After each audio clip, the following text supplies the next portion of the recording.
मगर हमारे देश के प्रधानमंत्री सर, वतन अजीज के वजीर आजम, मैं बड़ी जिम्मेदारी के साथ कह रहा हूं कि मैं अपने बचपने में जब हिस्ट्री पढ़ता था तो मैंने एक स्टैचू की फोटो देखी थी, प्रीस्ट किंग ऑफ मोहनजोदारो। ऐसा लगता है कि वैसा ही लग रहा है कि प्रधानमंत्री नहीं है बल्कि पुजारी सम्राट बन चुके हैं वो। और मैं क्यों कह रहा हूं कि हमारे सदर जमहूरिया ने कहा था कि 22 जनवरी एक तारीखी दिन है, बिल्कुल तारीखी दिन है।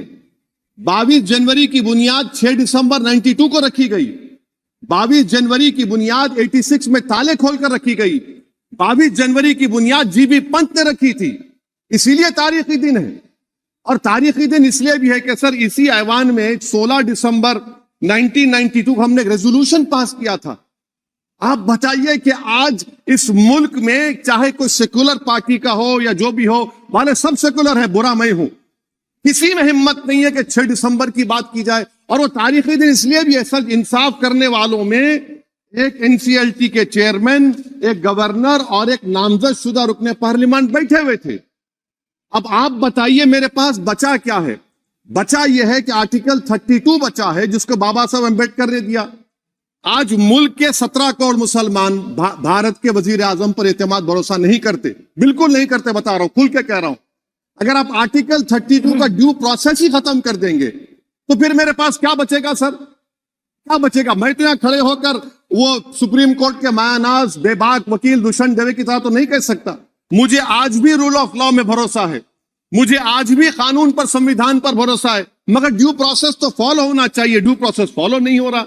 एक तारीखी दिन 22 जनवरी था, एक तारीखी दिन 31 जनवरी था। सर रात के अंधेरे में अपील किए बगैर आप आरे लेकर रास्ता खोल देते हैं। क्या पैगाम दे रहे हैं सर? 600 साल की मेहरौली की मस्जिद को बगैर को नोटिस दिए आपने डिमोलिश कर दिया।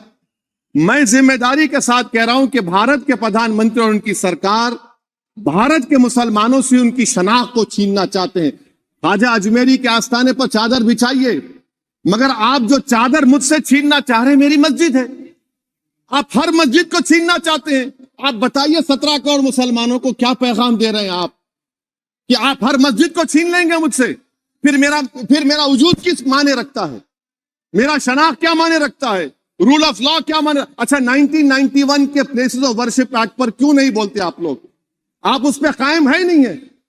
आप 500 साल की बात करते, मैं आपसे कहता हूं भाई 500 साल पे मत जाइए, बौद्ध पे जाइए, जैनिज्म पे जाइए, शैविज्म पे जाइए, कहां रुकेंगे? अरे इस देश को आजादी मिली 47 में, संविधान मिला हमको बाबा साहब अम्बेडकर का, बराबरी का। उससे पहले तो राजा रजवाड़े थे, जमहूरियत नहीं थी, लोकतंत्र नहीं था, मगर आप उसको उस बारे में लेके जाते। अरे 500 साल आगे क्या होगा बताइए? आप किसी एक सिविलाइजेशन, सर अंग्रेजी में किसी ने कहा था civilization can not be rewritten by hatred, history can not be corrected by demolition. आप ये नहीं कर सकते।